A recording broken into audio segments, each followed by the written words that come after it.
Thanks for listening and subscribing to the Clive Barker Podcast, the only podcast dedicated to the imagination of Clive Barker. In this episode 194, Jose and Ryan are joined by Marcus, and we go over a lot of Clive Barker news, including a new interview with Clive in Fight Magazine, convention appearances, the Hellbound soundtrack, screenings, and news about Clive Barker TV shows Nightbreed and Weaveworld. All this in a call to action. We need your help. Welcome. This is episode 194 of the Clive Barker Podcast, and we've got Marcus. Hello. And Jose. Hey, guys. And I'm Ryan. And we're back. We're sorry we took a week off because... Why did we take a week off? We're finishing Galilee. Right, yeah. We took a week off. That was a week before. We took a week off because we were reading Galilee. But yeah, so we're back to another news episode, and it seems like there's a lot of little things that have kind of built up over this time. But I guess before we get to that, I wanted to put out a call to action. We've had some emails about our book. I think it's tentatively titled BarkerCast, the BarkerCast Interviews Volume 1, Occupy Midian, is what it's called. And so, of course, it was 2 Kickstarters ago, I think, that we had set out to, that we had put this as a goal, a stretch goal to make a book.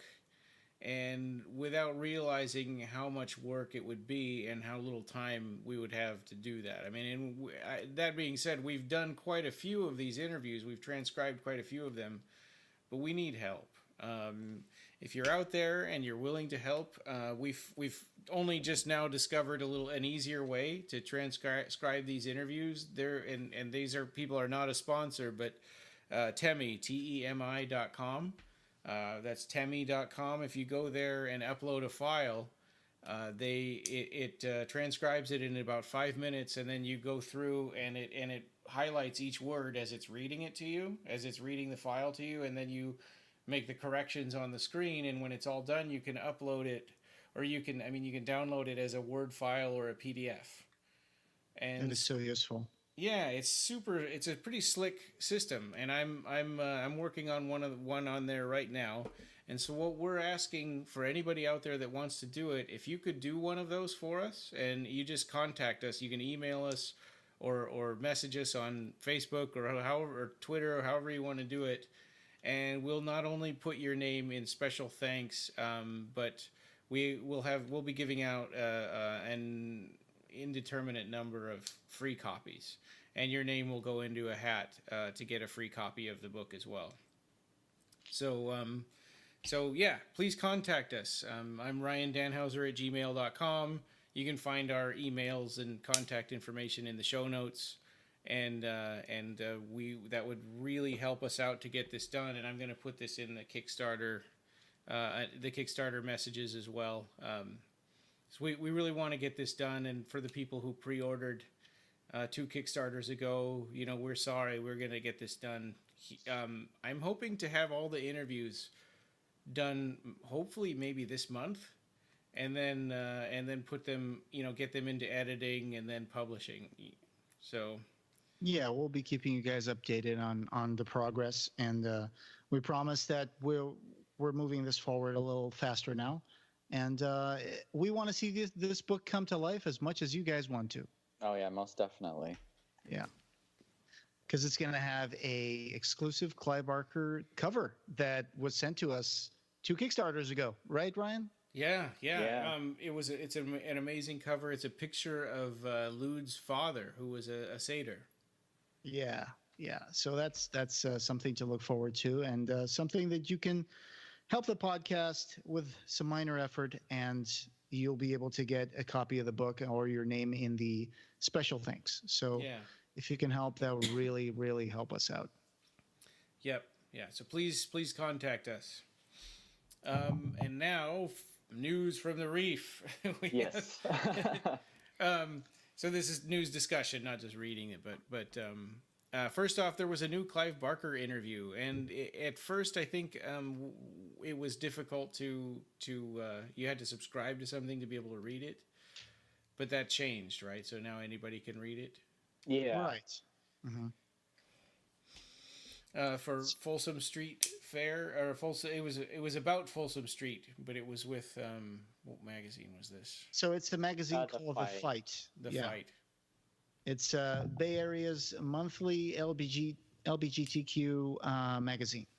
So in it, there's an interview called The Forbidden. So it's the legendary Clive Barker on sexuality, kink, gratitude, and his new book, Imagining Man. So there's news of a new book.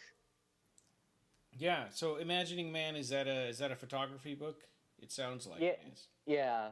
So the Imagining Man project was a photography series that Clive had done, where he essentially had male models as human canvases, where he would paint them with oil paint and then photograph them. And some of the pieces are they're in the archive for Clive Barker Revelations, and I know that they've been exhibited, but I don't think that most, if not, essentially all of them have been shown to the public. So if that's coming, that'd be really cool, because Clive's photography is something that I don't think has been seen by a lot of people. Yeah. Right. Yeah, except for the Revelations galleries, whenever they posted some stuff. And some of that, there used to be a Tumblr for Clive Barker that I don't think exists anymore. Yeah, no, the Instagram's gone. I think the Tumblr's gone. Right. I think that the person who used to do that left, and so when they left, that was shut down. Yeah. But there used to be lots of Tumblr pictures and stuff. And I'm not sure. Too. Right. DeviantArt, yeah. Well, the Clive Barker groups are still there, and you can still see that Odyssey 1 and 2, I think, where people could just collaborate on a story. Yeah, I remember that. I remember that. Yeah, that was fun.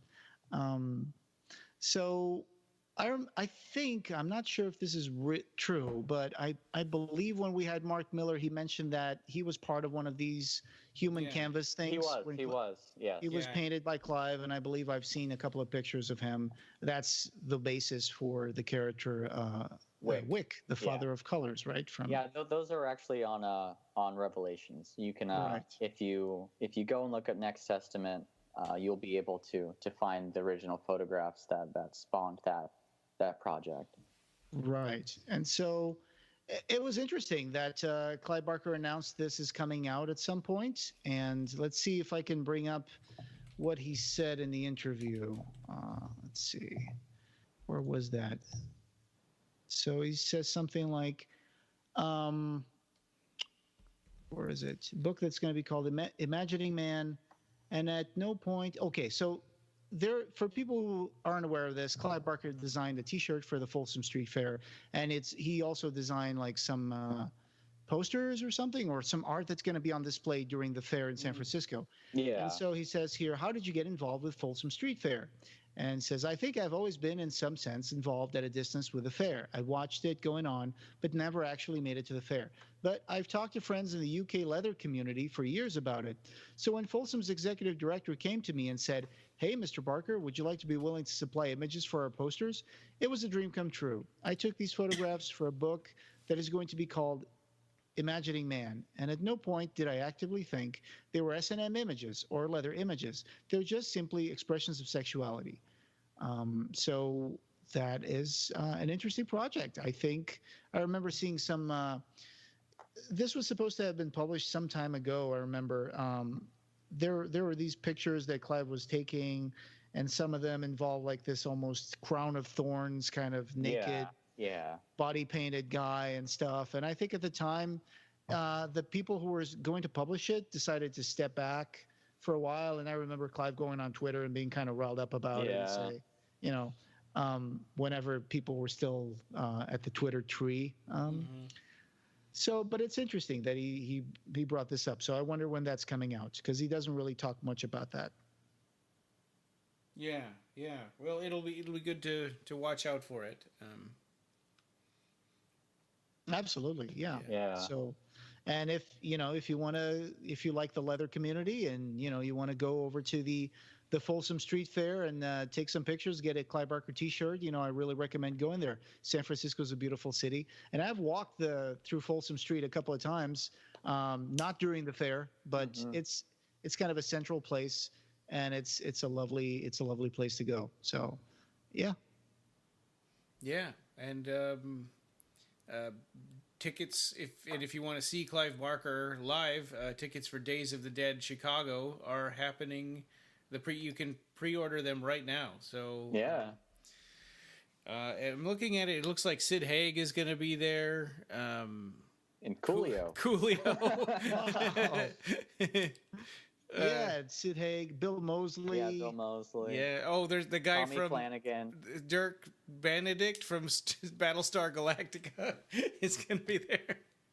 Yeah, he was not only in the first TV show, he was also in the remake TV show Battlestar Galactica. He was I think Starbuck so. in the first one. I don't remember. Oh, I'm thinking about the other guy. Never mind. Not Dirk Benedict, but the other guy, Apollo. Oh. Yeah, I was thinking about that. Yeah, he was in the Battlestar Galactica remake. I didn't know that. Yeah. And Tracy Lords is going to be there. So it's going to be a star-filled convention. All right. Yeah. Yeah. But and there's VIP packages still available too. And I know one of the things when we saw Clive in Texas is that the lines to see Clive can get really long. So if you want to be able to kind of skip the lines, then get the VIP packages before those sell out. What did we spend, like 6 hours in line on Friday? Oh, I think yeah. Yep. Oh, yeah. Wow. But at least we did get to sit down on the floor for a while. That's yeah, true. and we got to chat. It was nice. Yeah. We got to meet lots of people who listen to our podcast in line. Yeah. You know, God, I wish I could remember all the names, but after there was one time we were close to that area where Clive Barker was, and there was one particular listener who came up to us and he was talking to us for like 20 minutes, and it was great just to be able to, share, our passion for this and be like, hey, listen to feedback from actual listeners saying, wow, I listen to you guys all the time. And it's like, it's great to finally meet you guys. And it's like, well, it's great to meet you too. So that was lots of fun. I liked that part of it. And, although I felt really awkward, like people actually listened to us. Yeah, it was really beautiful. I mean, because I've been a listener for so long, and I'm so thankful and blessed to be a part of this with you guys now. But when I was there, I would just sit on the sidelines, and you guys were like celebrities, and people wanted to take pictures. Like it was so cool to just walk the halls, and you guys would just kind of get like flagged down, and people. Yeah, it was really nice to see as a fan and a friend of you guys. Yeah, we made so many friends there. It was so cool. So Days of the Dead Chicago is going to happen in 16th of November throughout the 18th at the Chicago Marriott Schaumburg. I'm probably mispronouncing that, but so that's where it's going to be.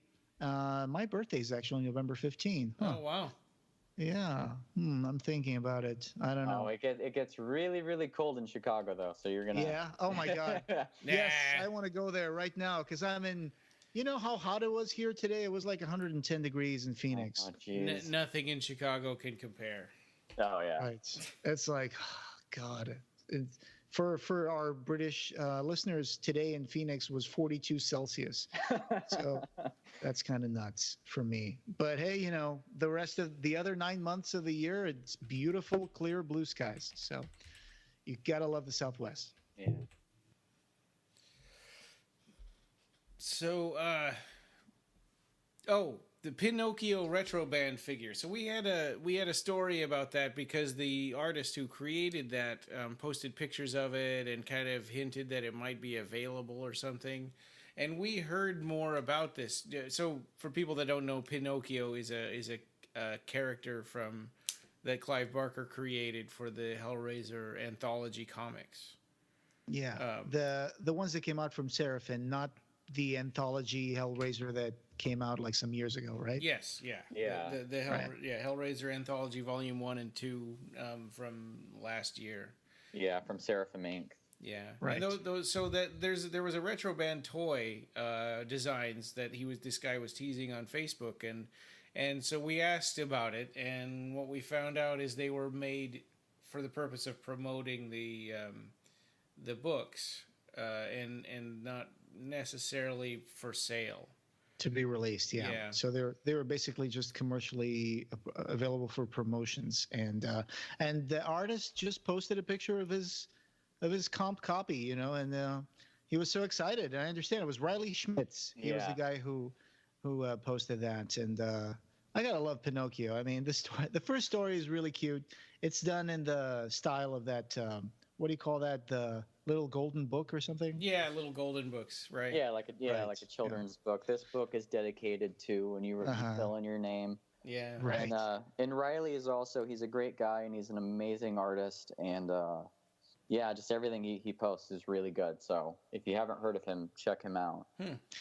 One of the reasons why these Retroband figurines are such short runs, it's because it's so expensive to make these custom figurines. And so usually when they're done, it's just either for like a very limited release or for promotional stuff. Like, wasn't there another one from Pinhead, I think, from Retroband? And I think there was a Wick Father of Colors. Yes, there was a Wick, and I wanted to get it, but I think it was like $200 or something. It was. Oh, jeez. Yeah, those Mark and Clive did a signing, and I want to say that was maybe 2014, 2015, somewhere around there. And they were doing a signing for Next Testament, and they had those available for purchase. That sounds like a crazy cool collectible. Yeah. Don't quote me on the price, but it was something pretty high like that. Wow. Mm-hmm. Right. So crazy cool collectibles. Only the major people with lots of disposable income will probably be able to come across a copy somewhere, maybe on eBay, and be able to get this. Yeah. But I remember one time my brother bought this prototype. They called it a prototype on eBay for like a Dr. Decker figurine, and so he still has it. It came with like a little knife that he could hold, and he came with like an actually cloth suit. So very neat stuff. Really cool. Yeah. I need to ask my brother to take a picture of that and send it over so I could put it on a collector's corner post. But that was cool. I have to ask my brother to send me that. But in a good segue here, Dr. Decker may return in the Nightbreed series. Yeah. Beautiful segue that was. Right.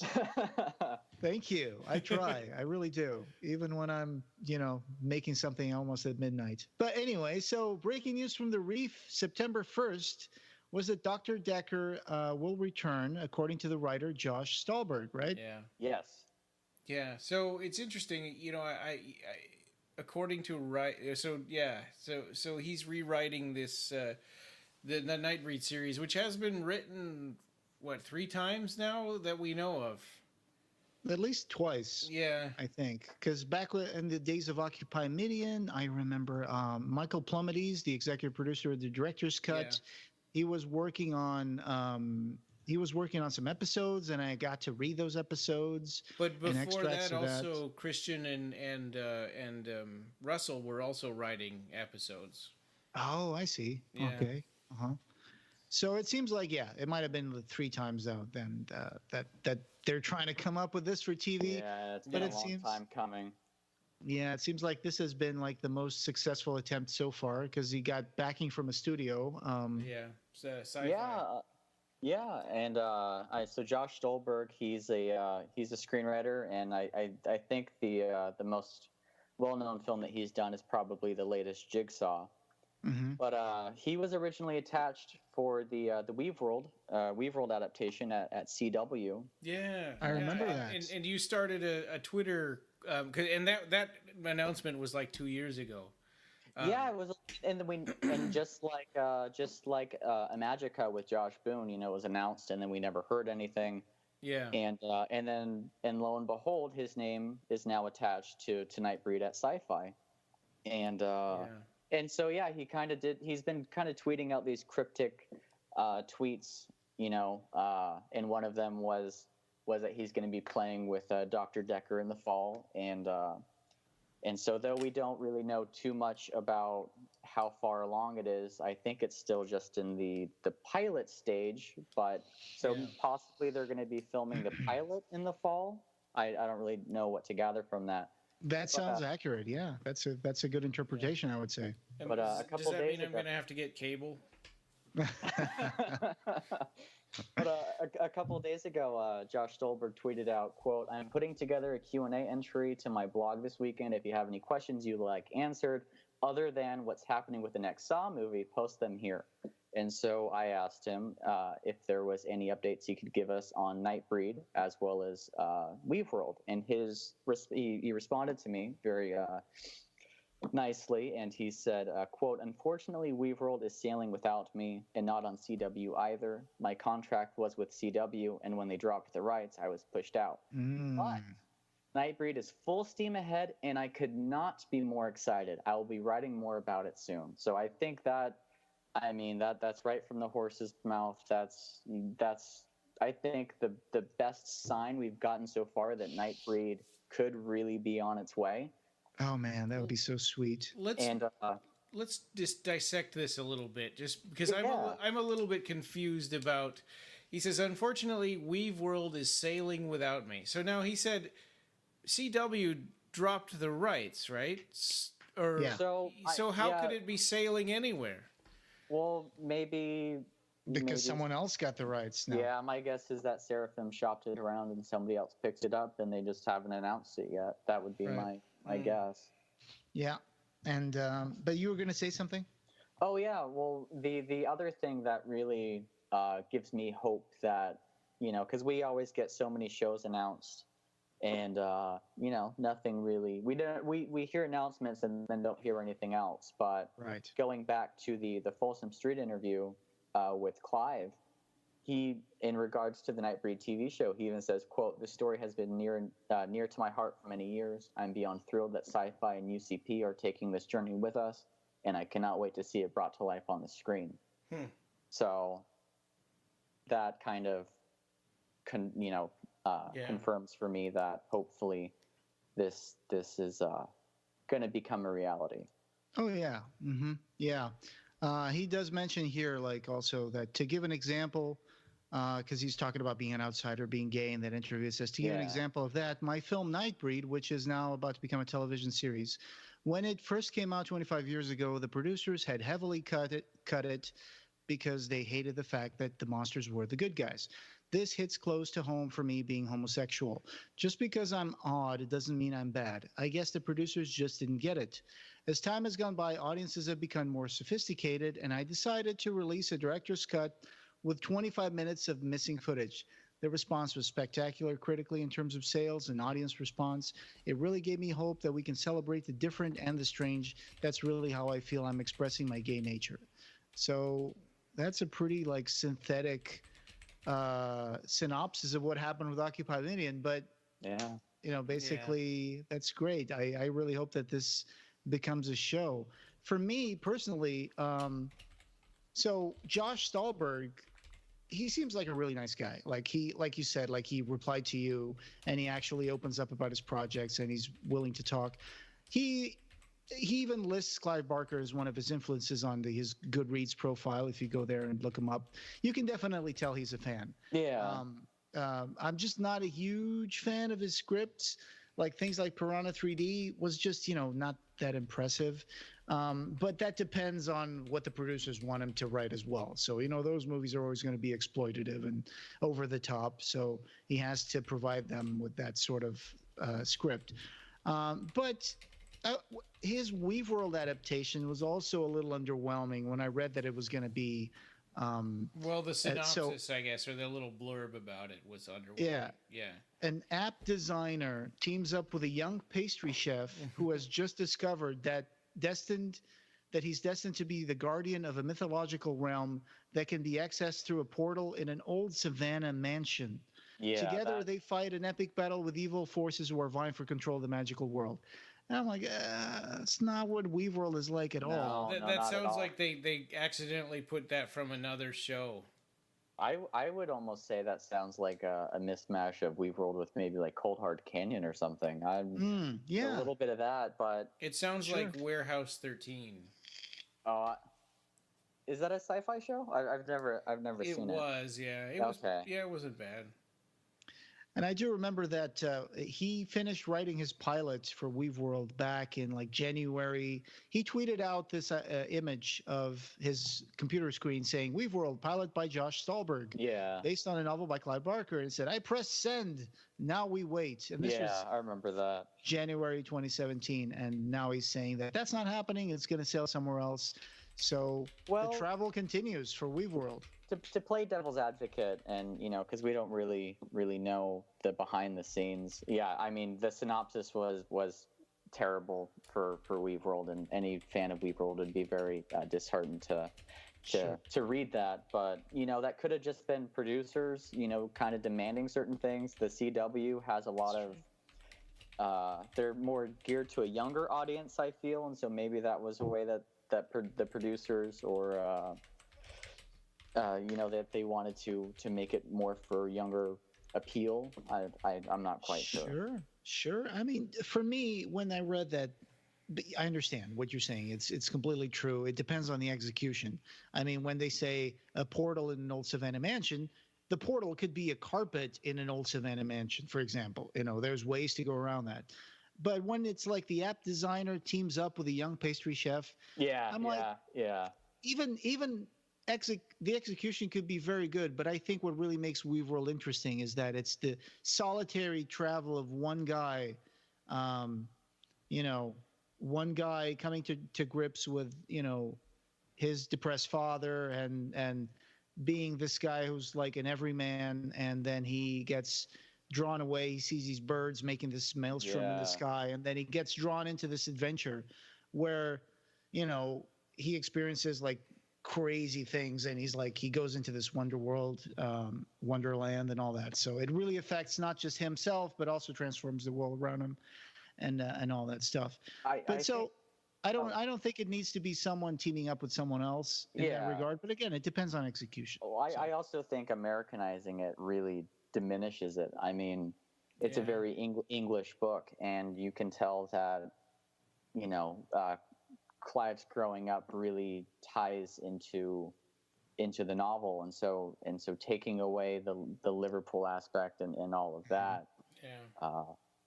It's very geographical, isn't it? Especially when it starts with Cal Mooney, and he's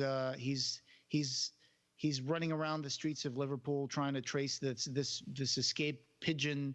And he mentions all these like streets and stuff. And I remember being a kid and actually reading the book, and I had a map. I bought a map of Liverpool. That's awesome. And I was trying to figure out where he was going and stuff. And it was just so hard because there's so many places, so many streets. And it's not like an American city where everything's squared off and stuff. You have to and all the streets have names of people and stuff. So you have to really work and try to find that. I think that would be a good exercise for me to return to on Google Maps. But yeah. Well, like you said, though, too, I mean, the novel starts with this very just mundane, almost wacky beginning where it's this guy, like you said, chasing a pigeon around the city. Yeah. And it's almost like an act of fate that he stumbles upon this carpet being taken out of this home, and it happens to the movers happen to accidentally drop it, and it opens up, and he gazes into it, and it starts this entire odyssey, this entire journey for him. And the characters are so amazing. Like Shadwell, for me, he's like one of the best villains that Clive ever wrote. Like Shadwell is such a seductive, mysterious, tragic character, really, and it's got all the good stuff for a villain that you want it to be there. And that jacket he has that gives people their dreams and stuff. Mm-hmm. I don't even want to spoil anything. I want people to go out. If you haven't read Weaveworld, your homework is to go out and go get the book and read it, because it's freaking amazing. Well, also Immaculata too. I mean, she's also a very interesting villain. Right. In some ways, when I was reading Galilei, I kept thinking back of Immaculata when I was thinking about Caesarea. Oh yeah. Mm-hmm. So I forgot to mention that comparison in the last episode, but it really brought it into me, into my mind, the comparison between the two. So so there's that. So Josh Stolberg is going to play with Old Buttonface in the fall. Yeah. Well, we'll see how that goes. I mean, I kind of hope that it's not that they're not completely reworking Nightbreed. That it's that it's going to acknowledge the movie somehow. Right. Yeah, I hope so too. Well, it's a good idea, and there's a mystery here because, of course, if you've seen the theatrical version, Decker comes back to life even though he dies. Yeah. And then if you see the director's cut, it's different. But then in the Cabal cut that Christian put together, he combined both. Yeah, he combined both endings. So now it's kind of like, of course they're going to bring back Decker. Decker's too good a villain. It's too good a villain.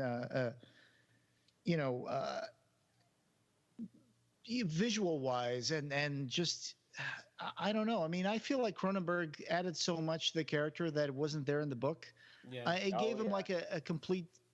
It gave this dimension to the character that made him come together a little further for me than just the Cabal version. Cabal version is kind of like this almost generic kind of evil villain that's like, I'm going to be the bad guy. I want to kill everything. I'm deaf. He was like a big, strong, like muscly guy too, I think. Yeah.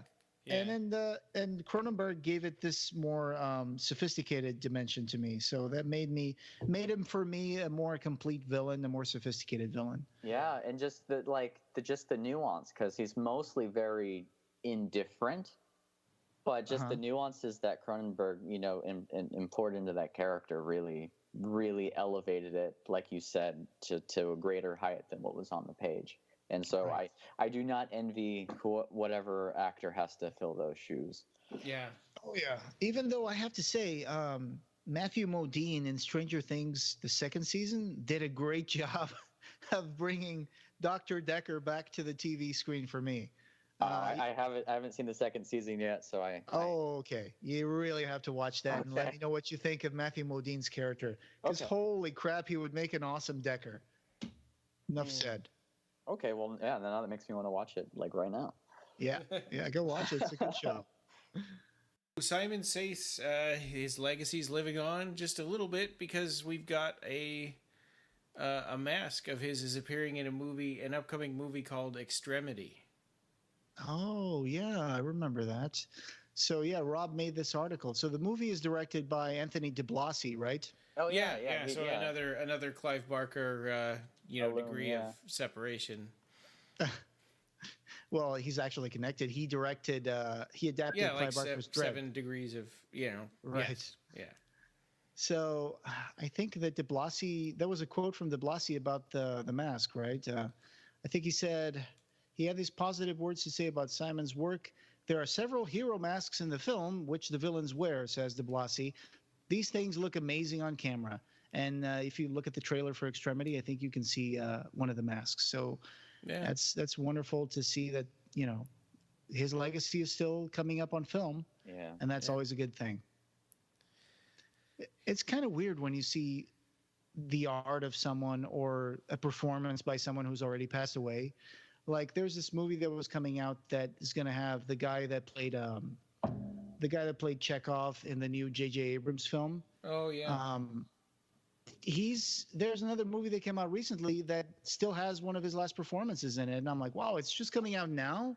That's like, wow, he's been gone for a while, and it's kind of crazy how you still have these projects that still bring back these people, and their work is still coming out, and it's always a very romantic thing to see. Just like when we're watching Star Wars movies and you see Carrie Fisher and it's like now we know the Carrie Fisher's not with us anymore. It makes it kind of sad. And I don't know. So it made me a little sad, but a little happy as well. Very happy to see Simon Sayce's work still being featured on a film. Yeah. Well, and of course the puzzle box will live on forever as long as there's Hellraiser sequels. Oh yeah. Yep. Oh yeah. Yep. And speaking of Hellraiser, Doug Bradley, the guy, of course, who plays Pinhead, is going to be in a wrestling promotion. Yeah, that's pretty wild. Surprising. I'm not familiar at all with the Blackcraft wrestling thing. It seems like it's this kind of league of its own, right? I don't know anything about any wrestling. Yeah, me neither. Well, let me see. So, we have such fights to show you, he said. Yeah, so he he's become the preacher. His role is known as the preacher. He's the general manager of the promotion for Blackcraft Wrestling. A fan of his attended the show Burning Bridges, the wrestling event, and Bradley was quoted as saying a familiar Hellraiser-esque line, but with a twist that only Doug could come up with. And like Ryan said, it was like, we have such fights to show you. That's awesome. That's great. So he's cutting a pretty swanky figure. He's got this like, what do you call that sort of tie? Like a butterfly tie or something, and this long jacket, and he looks amazing. Yeah. He's looked like he's tapped into a fountain of youth. Yeah. And in addition to that, he is also going to be in an episode of Lore in the second season, which is really awesome to hear, because that's a very good show. I've been meaning to start watching that, and I haven't yet. I've got it on my list, but I haven't. I'm terrible when it comes to watching TV, just because I have such a short attention span. So it's really hard for me to finish shows like Stranger Things. I mean, I loved the first season, but it's hard for me to sit down and be able to finish things. But Lore was one of those shows that the pacing's good. I don't think there's many episodes, but it's really fascinating. And so the fact that Doug Bradley is going to be a part of it is really exciting. That's right. Cool. I think I picked up this, and I made the article for this bit of news, and I saw the trailer, and it was a great trailer. I mean, the Lore is a little divisive. It started out as a podcast. Now it's a TV show on, I believe, Amazon Prime, I think. Yeah. Just like what's going to happen to us. I'm fingers crossed. But so he's going to be in that scene from the Burke and Hare episode. So Burke and Hare were the those murderers. They were called what were they called? It was body snatching, and they were supplying cadavers for this doctor to dissect, and they were called the Resurrection Man, right? So this sounds like a cool horror movie, right? The Resurrection Man. And so they sold these bodies to Robert Knox, Dr. Robert Knox, for dissection at his anatomy lectures. And I believe, researching the story and finding out pictures of Dr. Robert Knox, I think that might be what Doug Bradley is going to play, because it's very similar to Dr. Robert Knox. And he is in the scene in the trailer performing an anatomy lesson, dissecting a body. So I believe, that's my personal opinion, that he's going to play that character. Did he hire them to murder people, or he just didn't care where the bodies came from? I think he kind of knew, but I think at first, that he just wanted cadavers, but then I think that they started taking matters into their own hands, and some of the bodies had indications they had been suffocated, and that's when they got prosecuted. You'd assume that he'd want fresher specimens and ones that didn't have certain inflictions to the damages to the cadavers. So they got accused of 16 deaths and ended up confessing. And ironically enough, Burke was hanged, and his corpse ended up being dissected, and his skeleton was put on display at the Anatomical Museum of Edinburgh Medical School, where it still remains as of today, 2018. Wow. So there you go. That's kind of ironic. It's very, that's true. Yeah. It's like rain on your wedding day. It's like 10,000 spoons when all you need is a knife. Yep. Anyway, so that's cool. Always good to see Doug Bradley in anything, right? Oh, most definitely. Yeah. Okay, so here's a piece of non-news. I put news in quotation marks because this irritated me. News. Yeah. So Bloody Disgusting made a blog post saying Jordan Peele in talks to remake Clive Barker's Candyman, exclusive in brackets. So this is not exclusive, right? I mean, 6 months ago, there was an article, an interview with Mark Miller where he talked about Jordan Peele and. It was for Scream Horror Mag, and it was posted on March 1st, and we reported on this. Mark had tweeted it, and and we saw it, and it was reported, and yeah, it's amazing how it's just kind of blown up now, so many months later, and it makes you wonder, because there's no sources tagged to Mr. Disgusting's post, and so it's not known if this is something that's resurrected or if it's just something he stumbled upon and it's old news.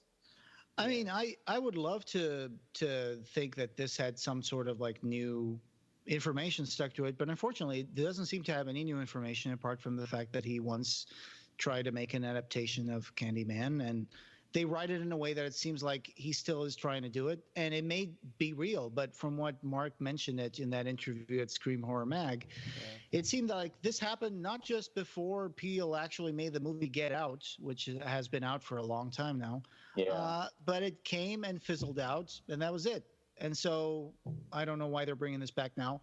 I want to be optimistic. I want to say yes. I would love definitely. To see, because Peele won an Oscar, right, for the Get Out screenplay for screenwriting. Yeah, but I don't really feel like Candyman needs to be remade. I mean, is there something about it that wasn't done right the first time? I mean, why can't we just watch Candyman again?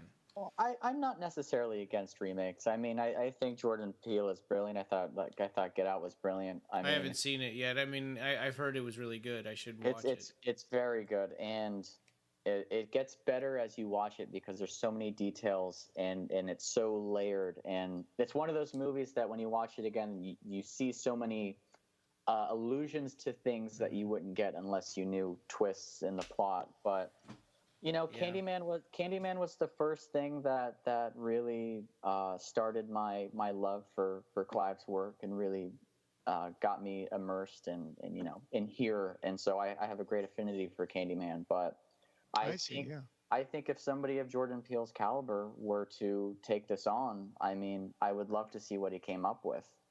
Yeah. Me too.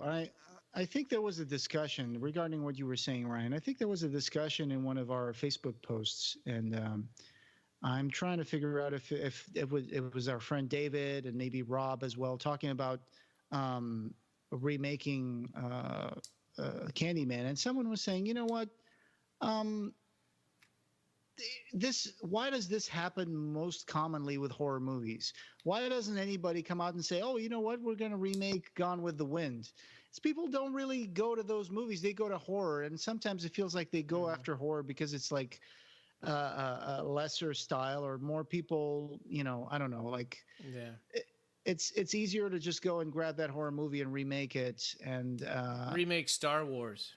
Yeah. People, there's a lack of respect for the genre. That's what I was trying to get. Yes. I mean, if somebody said I want to remake Citizen Kane, there would be backlash, and it would never happen. But like you said, it seems like no matter how classically and how well received and loved a horror film is, they just think of it as like, oh, it'll make money. They can even take Psycho and remake it like shot for shot, which is like pointless, right? I mean, and Gus Van Sant did that, right? And it's like, well, let's see how it is, but nobody's like that. Why are you doing that? That's a classic movie. Just leave it alone. Gus Van Sant actually, a little side note, and I hate to get sidetracked, but I was listening to an interview. I think it was with Mark Maron, but he talks about how he made a film and it was successful, and the studios kept saying that they wanted to hire him for a remake, and they didn't care what, they just wanted to do a remake. And oh wow! And so he kept saying, no, that doesn't interest me. I have no interest in that. And then they kept saying that they wanted to do it. So he just kind of for fun, just as an experiment, just to see how far he could push it, he said, okay, I want to remake Psycho, and I want to do it shot for shot. Thinking that they would turn it down, and they were like, okay, so he did it. So that's how that came about. God. Wow.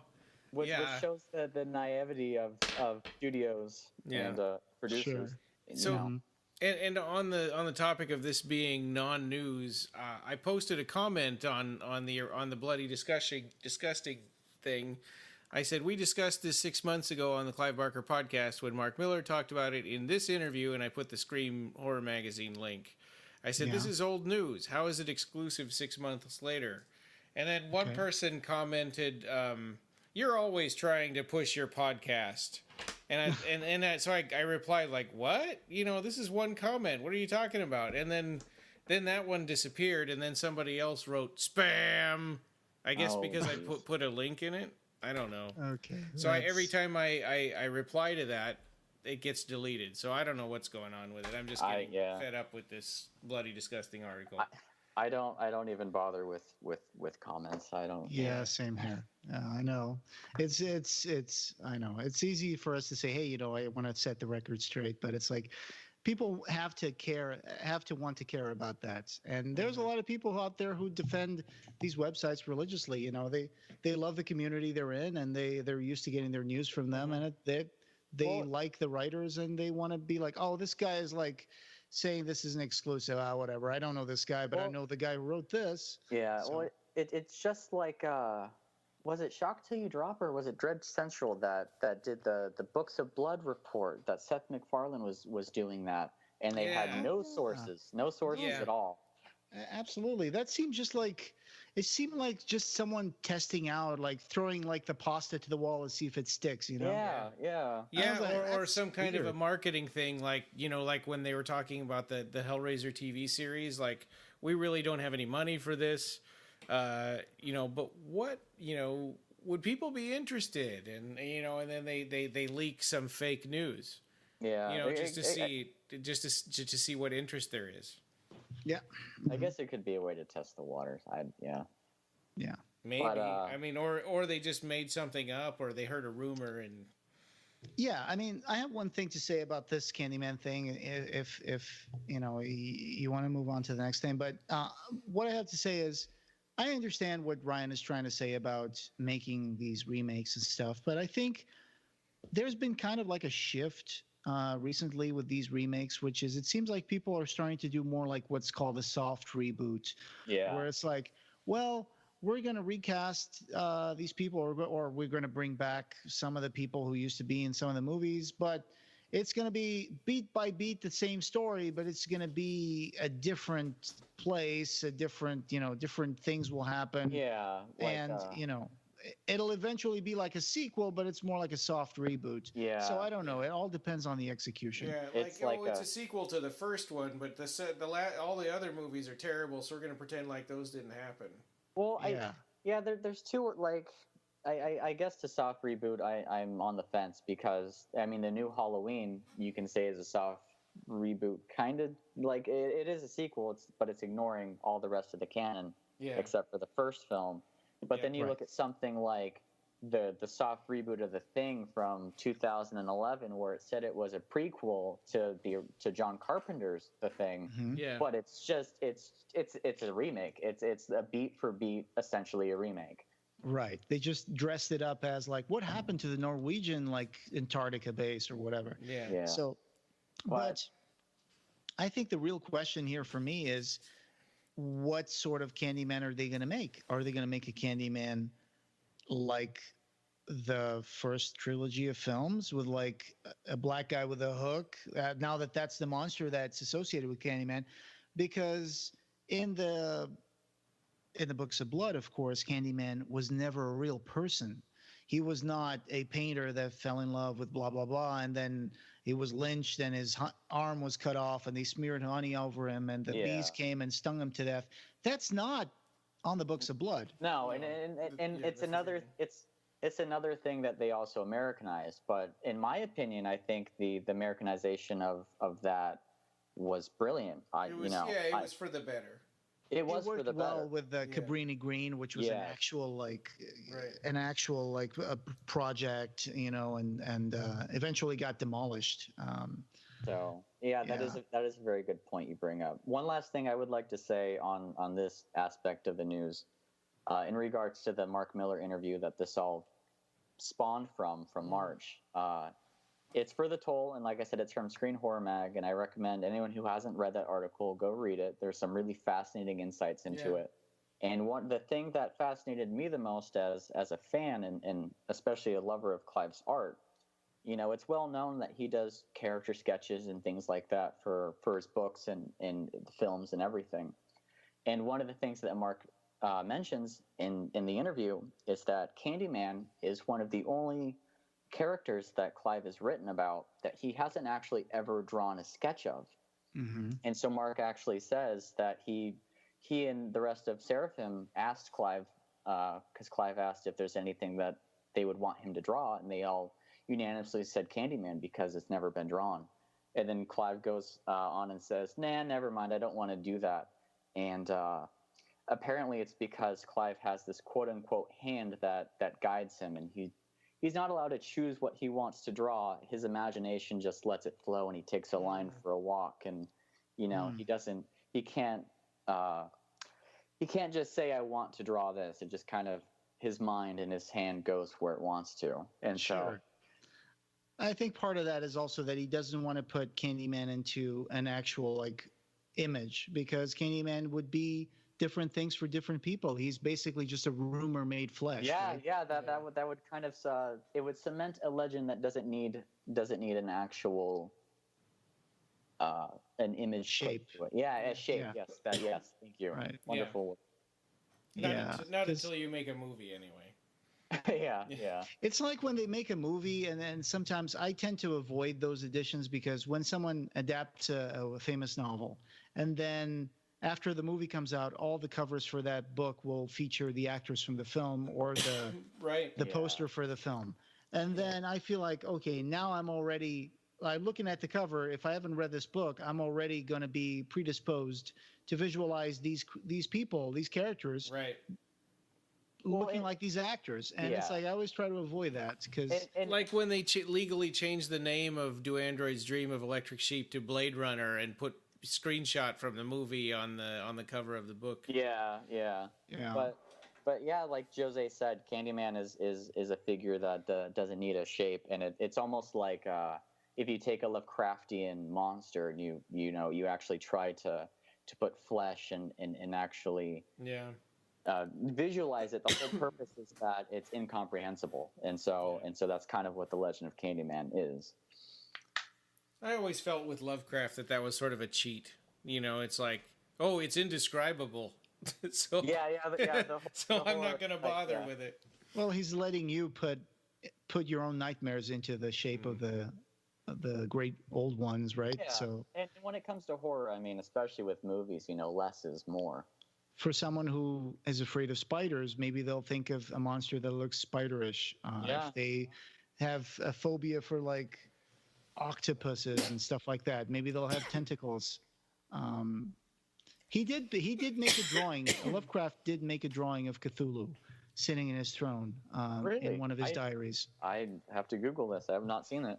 Yeah, you can find it on the internet. A page of his drawing of Cthulhu. It's just a small sketch of Cthulhu, kind of like a very simplistic design, but it does show a round bulbous head with like tentacles for a mouth, and so that's where most of that comes from. But for this Candyman, it's like the only description that comes close to being associated with Candyman is this graffiti, right? Yeah. That is described as this face like thrown back, howling, you know, like a banshee, and that's one of the.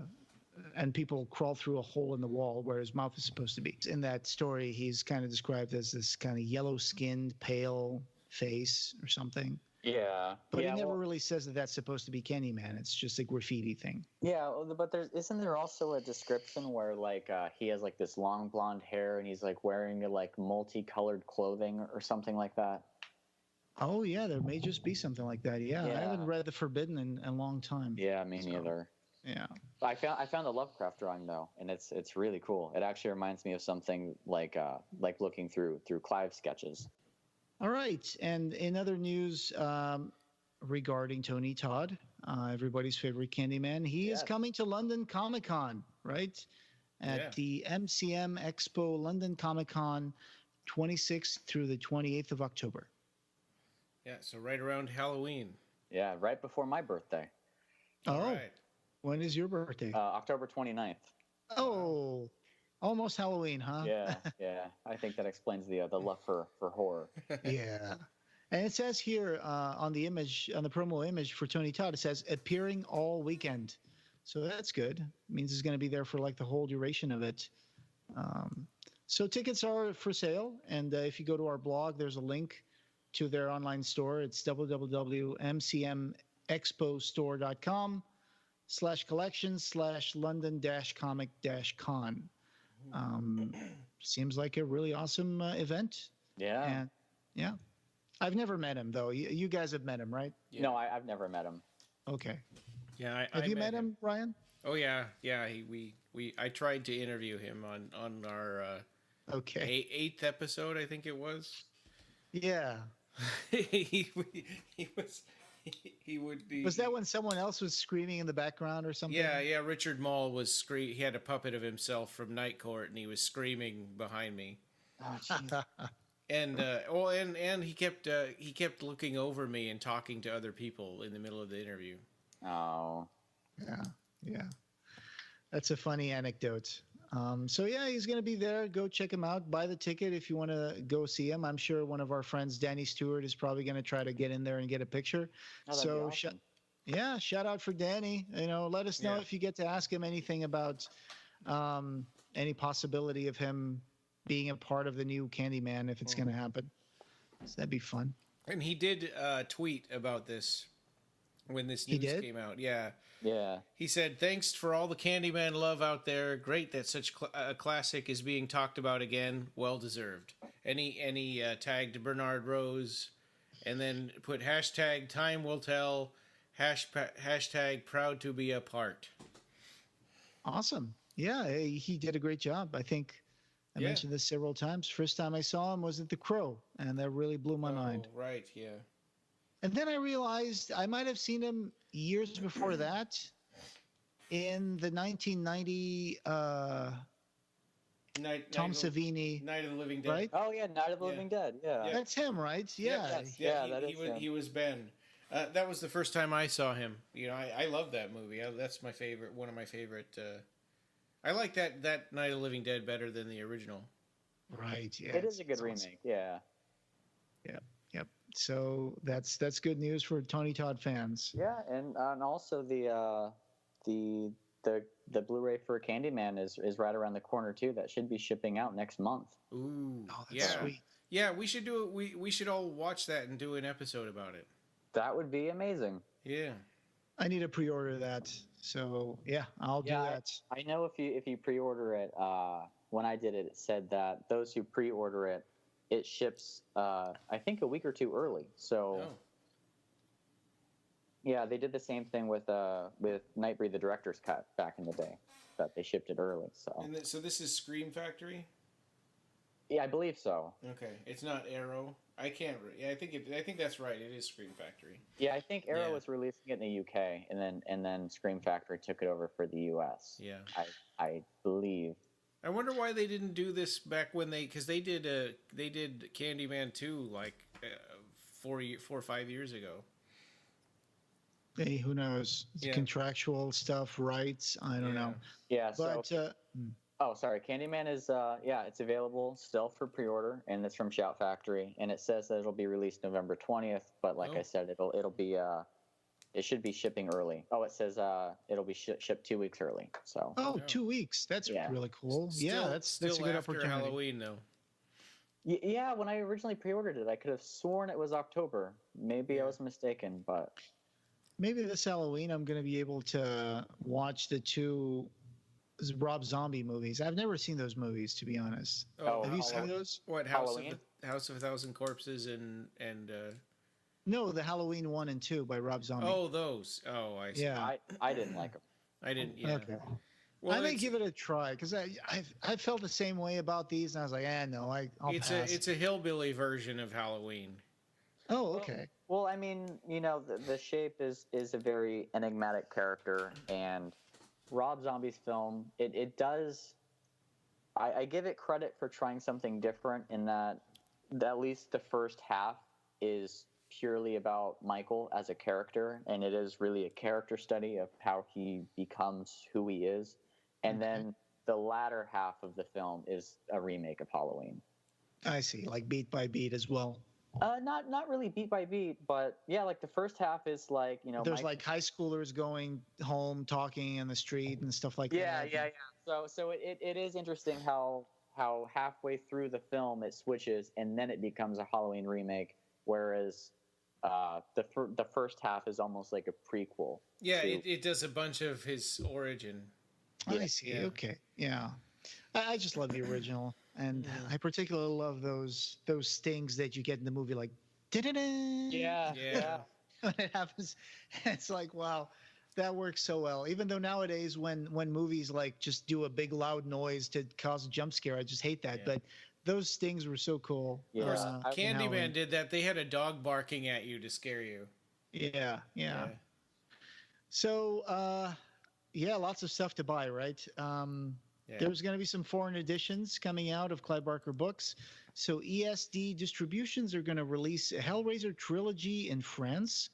So I'm assuming the movie trilogy. Yeah, I think it's just a DVD, though. I don't think they're doing a Blu-ray, which was odd. Okay. So it's probably the same Arrow transfer and stuff, I guess. Because that's the thing that's been like released recently. It's always that Arrow 2K restoration, I think. Yeah, I don't really know. I mean, I clicked on the link and I mean the website's all in French and I don't speak French, so I couldn't really gather information from it, but yeah. Yeah. And there's a new Greek edition of The Great and Secret Show coming out September 28th as well. So for all you Greek people out there that listen to us, I hope there's Actually, I think there's like 2. Oh, that's awesome. I've got a little. I can look at a map and see how many downloads we have by country. I tried reading the cover, but that's Greek to me, so I have no idea what it says. I'm going to assume it's The Great and Secret Show, even though in some other editions in some other countries, they've changed the titles of some of Clive Barker's books, like especially the Mr. Be Gone. It's called something Blood Demon or something in some other like country that was released, and it's like that's funny the way they change things. Anyway, I bought a Spanish edition of Hellraiser, or I'm sorry, the Hellbound Heart, like 2 years ago, and instead of it being Hellbound Heart, it's just Hellraiser. So, but they decided to go with a simple approach. Yeah. Okay.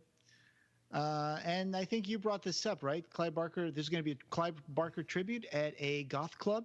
Yes, in Brooklyn, New York. That was another thing that Phil and Sarah at Clive Barker Revelations posted about. But yeah, there's going to be a tribute. So if you live around Brooklyn, New York, and you're into that scene, Yeah, dark wave, synth, EDM, industrial music, and a genre that I just heard. It's called death rock.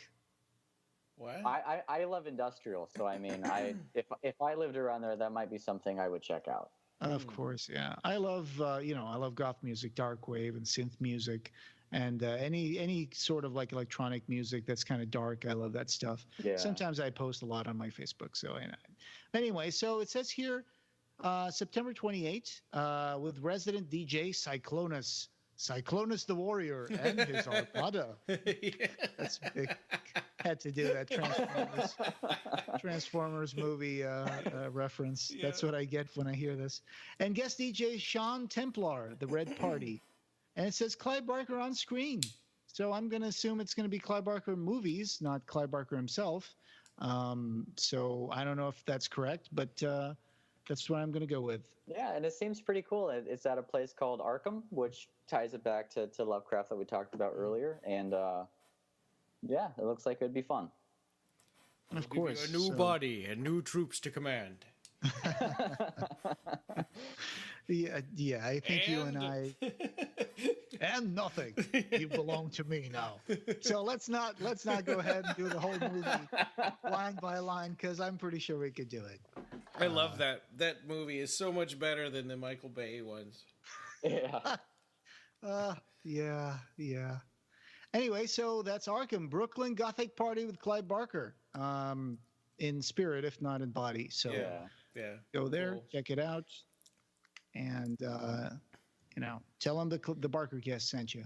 And a new vinyl release of the Hellbound soundtrack, the Hellraiser 2 Hellbound soundtrack, which is awesome. Maybe finally you'll be able to get the Hellbound soundtrack without High Point. Oh yeah.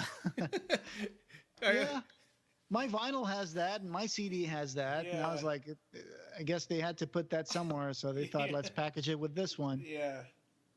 Have any of you guys ever seen High Point? I have not. I've listened to the soundtrack though. It's nice. Yeah, me too. It must be Christopher Young, right? I mean, I guess that's why it's on there. Yeah, it is Christopher Young. Yeah. Yeah. I typically skip it. So, rest in peace, my wallet. I just still ordered the play scripts, the Hunter in the Snow. Oh yeah, and Crazy Face, and now I have to pre-order Candyman, and now there's this Hellbound, Hellraiser 2, red vinyl edition. Yeah, it's beautiful. It's gorgeous, and it looks like it says that it features 2 previously unreleased tracks on vinyl. So what? Yeah. Holy crap! It's What's Your Pleasure, and I forgot the other one. Why didn't they put all of them on the first time? That's true. Let's see. What are the 2? They're trying to sell this as a positive, but it's just making our old soundtracks look like crap. It's Obscene Kiss and Stringing the Puppet are the 2 that have been previously unreleased on vinyl. Oh, okay, got it. And I mean, the vinyls themselves look gorgeous. You know, they're blood red. It looks like muscle, which is very appropriate. Yeah. And they got the old style album cover. They didn't come up with like some new art or something. They got the actual poster with Tiffany opening the box and a kind of befuddled Pinhead looking straight at the camera. Yeah. With kind of a cold sneer. So that's great. I mean, that stuff looks amazing. That vinyl is kind of translucent red. It's got this kind of like flakiness to it. Hey, Ryan, you told me once you do some artwork with old vinyl, right? Oh yeah. We'll take records and do poured art on them. Yeah, and those look really amazing. Well, thanks. Sounds cool. I got to try that. Yeah. I've seen some weird stuff done with vinyl on occasion, but yeah, go ahead. Oh, we just moved all that stuff over to the new house. Well, it's not a new house. We've had it for 10 years, but we're moving to one of our rentals, and so I moved all my Clive Barker books over there now, and now we've moved all the art supplies, and so eventually we'll get there. Yeah, so this is a remastered special 30th anniversary edition, and the back of it looks really awesome. The front looks really awesome. The inside looks really awesome. And the inside is red vinyl, which kind of, you open it up and it's red. It's a book of blood. So, and the back, there's Simon Sayce's panel art in gigantic LP size, which is always fun. Seems like there's a lot of liner notes on the back. Yeah. I'm curious about that.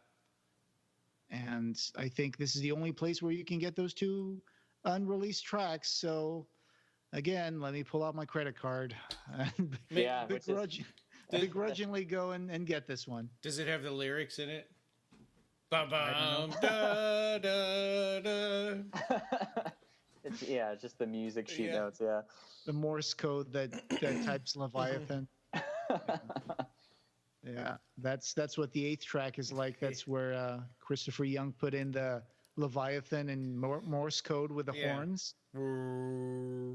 Yeah, there's a logic to that. So, street date is October 12th, and hopefully we'll get a pre-order link at Lakeshore Records official site, and you'll be the first to know. Yeah. Yes. Oh, and you were talking about a minute ago how you had just bought the play scripts from Phil and Sarah's site there, the Clive Barker, the Clive Barker archive. Yeah. So the final days to pre-order Imaginer Volume 6 are coming. I think, have those gone by already? No. Yeah, it's still pre-order. So Phil and Sarah, they posted a few days ago, quote, Volume 6 of Clive's Imaginer series remains at its pre-order price for only a little while longer until publication. The books are now being prepped for shipping to our twin hubs in London and LA, at which point they'll go up to full price. Each book in the series is chock full of Clive's full-color artwork in fabulous detail, and the standard edition is limited to only 1,000 copies.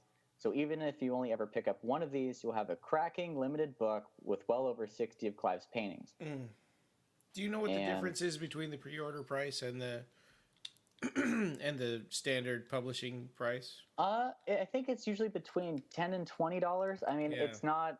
They're it's like not they're like 100 before and like 120 after. Yeah, but a while ago, they actually made the editions cheaper. So yeah, I think they were between 100 and like 120, 110, something around there. And they changed everything to $95, and so the pre-order price for Imaginer 6 is actually only $85. So the books are officially cheaper now than ever. And if you've never owned a volume of the Imaginer books, they're absolutely amazing books. They're pricey, but they're completely worth it.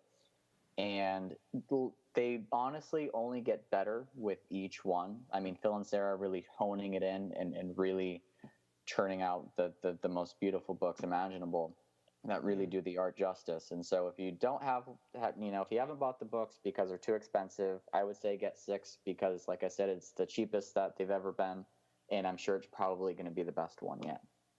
I have 1 through 4, and I got behind, so I don't have number 5 yet. Yeah, number 5 was where they introduced the 30-inch gatefolds. Oh, wow. So before, they never really featured Clive's triptychs, and so now we're finally getting the triptychs in their full glory. Yay! That's wonderful. So the pre-order price is $89 for the volume 6? Either 89 or 85. I don't remember. Yeah, that's what I'm looking at, the Clive Barker archive. Okay. Yeah. And there's still Imaginer Volume 5 available for $95. There's still number 4, also $95, number 3 for $95, and they even have Imaginer Volume 2 and 1 available. Number 1 is sold out. They still have the number 1 deluxe edition for $575. So, I know. And number 2, the deluxe edition for $410, but they still have Volume 2 as well for $95. Yeah. So if you can find a good copy of number 1 on eBay, then you can still buy every other Imaginer for at least $95, which is a pretty good deal. At Texas Frightmare, Clive's booth, they only had like deluxe editions, didn't they? Yeah. Well, I think so. I think Century Guild. I got an email saying that Century Guild was selling a few publisher copies that they had of Volume 1 of Imaginer, I believe. Wow. And so, yeah, if you know Century Guild and you want a copy of Volume 1, they might still have one. I'll probably just go that route. Yeah, that'd be great. I would love to have. I have the number 2, I think, deluxe. So yeah, the email says that they have Imaginer Volume 1 for, I guess it's going on Amazon right now for $572, and they have 10 copies at $120, which is the original retail price. That's very cool. I Another have thing, 1 and 2 in standard editions, and then 3 and 4 in deluxe. So they look kind of weird on the shelf.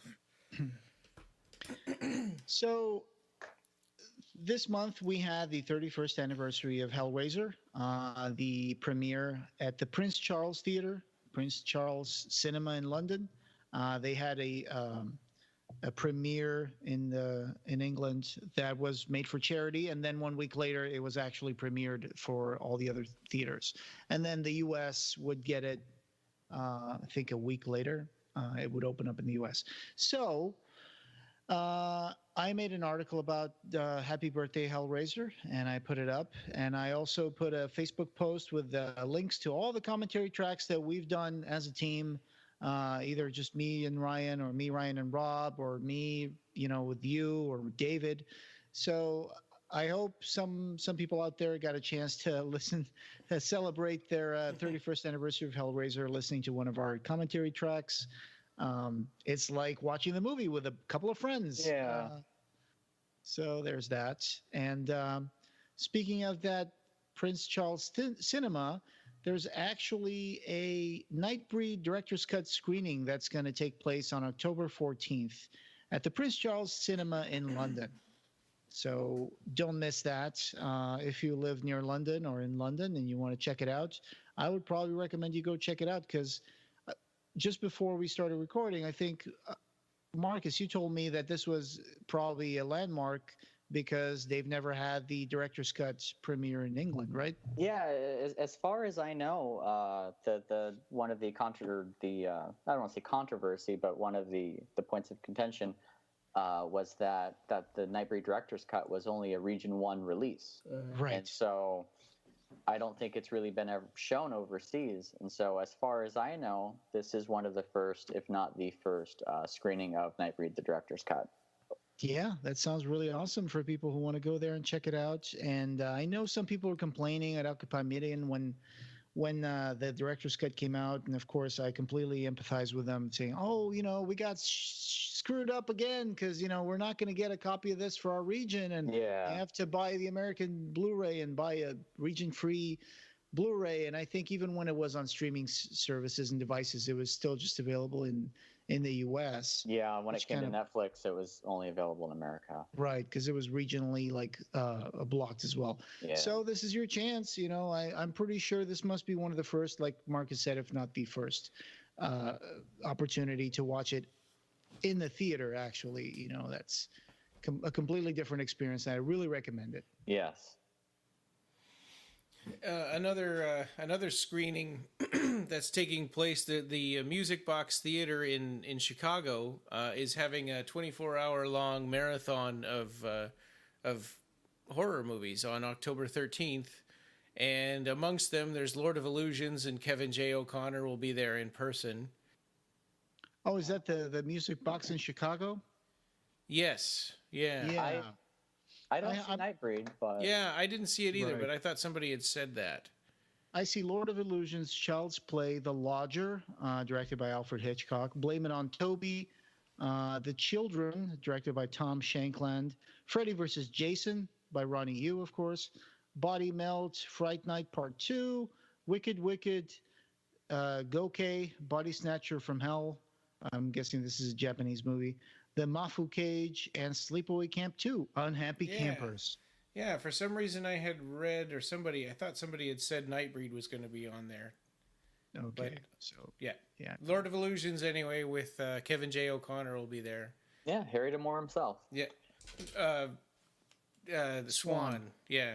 I'm sorry. He can do a lot of shit. And you can see that he walked the fine line between divinity and treachery. Trickery. Yeah. Anyway, so that's cool. That's cool. People can go and check that out. It's always fun to watch this in a festival like that, where people are just, they're just there for the horror, man. They're going to watch all those movies. They're going to eat it up. And it's always fun to watch Freddy vs. Jason, right? No. I like it. This is probably going to disappoint some people, but one of my guilty pleasures is watching this really corny movie with Hugh Jackman called Van Helsing. Every time I catch that movie on the TV, it's like I have to watch that movie. It's just like it's so bad, but in such an entertaining way for me. It's I got to watch that. So when I watched that, I was like, this is what movies are going to be now. From now on, all movies are going to be just CGI with nothing that you can see that makes sense, and PG-13. Right. Yeah. But I mean, we're all allowed, at least one guilty pleasure. Yeah. So. Yeah, I guess mine is watching corny movies. So what else do we have? We may have hit the end of the news. Yeah, I think that's it. Yeah. On the site. Yeah. So Rob made a post about Lord of Illusions turning 23, which and thanks again for that, Rob. And he went back and he found an interview with Scott Bakula, right? Back from a couple of years ago. Yep, and in that interview he talked a little bit about Lord of Illusions, which was kind of nice. Yes. There was a non-quantum leap related question. Yeah. So I haven't really watched that Star Trek show that he did. I've only watched like a couple of episodes. So Enterprise. For me, Scott Bakula has always been like Quantum Leap. I really love that show. Yeah. I think there was a lot of room in the whole universe and story that they were creating. They could have taken that in a whole different direction, and there was some real like big philosophical things they tried in putting into the story about leaping through time and the kind of a force that guides the leapers. And there was this guy that might have been God, and he talks to Scott Bakula's character. Anyway, so I'm going on a quantum leap tangent, but so they asked him about his experience in working on the Clive Barker movie Lord of Illusions, and he said that he loved the script, that he didn't know Clive. He knew Hellraiser, but he didn't really know a lot about Clive. And so they got into a room together before they made the movie, and he says, I just adored him, and I adored his talents. He's an amazingly gifted person, and he directed it, which was spectacular. He wrote it, and his whole artistic world was wrapped up in that environment, and it was wonderful. It was a very difficult shoot. It was very hard to make. Oddly enough, I just worked with one of the actors who I hadn't seen in 21 years or so, and he just wrapped up today.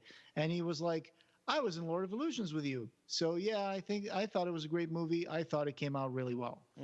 So, and they came close to filming that sequel that you can read about it on Revelations, right? It was going to be called Vipex. Yeah. And it was canceled because United Artists got sold off. So that's too bad. Yeah. And then there was that script. We did a whole episode on that The script. Great Beyond, right? Yeah, that David bought on eBay. Yeah, because it was originally supposed to be a trilogy, and that was supposed to be the first one. Right? Yeah, and then the Last Illusion, I think, was going to be the second one, which became Lord of Illusions. Yeah. Cool. I mean, too bad though that never happened. It would have been awesome. Yeah, I always wanted to see Scott Bakula reprise his role as Harry D'Amour. Yeah, that's one of those characters I didn't feel bad about visualizing Harry D'Amour as Scott Bakula when I was reading the Scarlet Gospels. Well, I mean, even Clive himself said that when he was writing the Scarlet Gospels, he was visualizing Scott Bakula in the role because and I think. Oh, go ahead. I think I read in an interview also that Scott Bakula, that tattoo on his back is permanent. That he did that. Really? He did that for the role. Yeah. Oh, that's interesting. If that's true, I think I've seen him in other movies where he's like shirtless. I don't remember him having that tattoo, but I guess anything's possible. It could have been just masked. So I thought it was in a Fangoria article at the time of the movie. Oh, okay. It might be true. I don't know. He's got some protective ink now, if he does. Yeah. It itches when stuff's about to happen. Yeah. Yeah. All right. Well, I just pasted this thing in here because I got an email while we were talking. This is feedback. This guy says, hey guys, Wolf from Germany here. Just a short note to your great show. I love to listen to the news from the Reef too, but you really should boost your audio for the news as well as your regular shows. If you don't know how or why I can help, which audio editing software do you use? Best wishes, Wolf. So yeah, I mean, I guess, well, I've got. You use GarageBand, right? Yeah, I use GarageBand, and I put the jingles at -6 decibels, and our talking is at usually is usually at the normal, 0, but then sometimes I boost my own voice up like 1 because Skype automatically boosts the audio, so mine comes in a little quieter than everybody else's when I'm making the recording. Right. But I usually boost it. I just crank the balance over to one side, like 1 notch, to make up for that. And we usually don't do our podcast in like stereo, right? We do it in mono. Yeah, we convert it to mono. Yeah, it's recorded in stereo and edited in stereo, and then it's converted to mono when we're done. Yeah, for size purposes and stuff like that. So, when I work on editing an episode, I usually use Audacity, and I do get like two sides, so I get my side and Ryan's side, or Ryan's and whoever is also there, because I recorded off of Skype, which is probably not the best thing we should be doing. We should probably be recording locally on our own computers from our microphones, and then editing those together, because we would get a better sound. But what we usually do, and I think that's something we always kept from the beginning of our podcast, is that we recorded from Skype. Yeah. So we have some capture software that gets that, and we just do it that way. And I sometimes might be able to normalize a little bit the different tracks if one of them seems a little lower than the other. And I also usually go in and cut a lot of awkward pauses and false starts, uhs and ums and ahs and ahs. And if someone else is talking while another person is talking, they're in different tracks, so I can just cut the other person. And it makes it more clear sometimes. So that's what I do. And I think that for the news, Rob's voice is a lot lower than like my intro and outro. So I could put them on a separate track and then change the volumes that way. I mean, I could do it that way. Well, thanks for getting in touch, Wolf. And, definitely we can trade some messages and see if there's anything else we can do that we're not doing. Yeah. And we also do it in mono because it's annoying for people to. It's kind of like a no-no in podcasting to do them in stereo, because then people listen with one ear, when they're doing the dishes or at work or whatever, and then you only hear half the conversation. Yeah, I got it. Yeah, because you'd have like me yapping away at one of your right ears, and then you'd have Ryan replying on the left ear. Yeah, and, you'd be missing bits of the conversation. Yeah. Anyway, so Guten Tag, Wolf. I've been to Germany a few times. Beautiful country. Love to go back. I went there. I went a lot to this place called Mainz in Germany. And I think it actually is a city that appears in Mr. Begone, right? Oh, yeah, right. That's where Gutenberg was born and created the printing press. Mm-hmm. There was a big statue of Gutenberg in Mainz. So that was fun for me to go there and check out some of the books at the Gutenberg Museum. That's awesome. And, I got to see some of those Bibles, and also that book, the Corpori Fabrica, the book that was made by that anatomist Vesalius. They kind of influenced Clive into making like the Forbidden short movie from the 1970s. Yeah. And Frank being like a guy with no skin. That comes from the Vesalius etchings of like anatomical etchings that he did. So that was fun to see, in a really beautiful place. That's awesome. Yeah. Is it okay if I backtrack back to Scott Bakula for a second? I found the quote that I was referring to. This is from November 2007. And it says, whenever I bring the character to mind, it's Doug's face I see, referring to Pinhead. As you know, it's also got D'Amour, and so it's Scott Bakula's face. I also see in that role. Yeah. Oh, yeah, that's cool. Yeah. Wow, 2007. So, jeez. Yeah, that was a revelatory interview, wasn't it? I think I remember that. It's on the Revelations page. Actually, I think it was an interview with Paul Kane. Oh, wow. But yeah, I mean, like looking at the site, Clive's been talking about Scarlet Gospel since 93, 94, so. Yeah, right. Yeah, it's gone through a lot of transmutations. Yes, it has, but hey. Pun intended. All right, guys. Hey, it was great having you here with us again, Marcus. Drop in anytime. Thank you so much for having me. This was an absolute blast. Yeah, it was fun. I think we really went in depth in certain things, and it was, as usual, very fun. And this is my highlight of the week. Working 7 days a week, and it's like, this is my time to have some fun. Yeah. Talk about the stuff I like. So thanks for being a part of it. Thank you for having me. And this podcast, having no beginning, will have no end.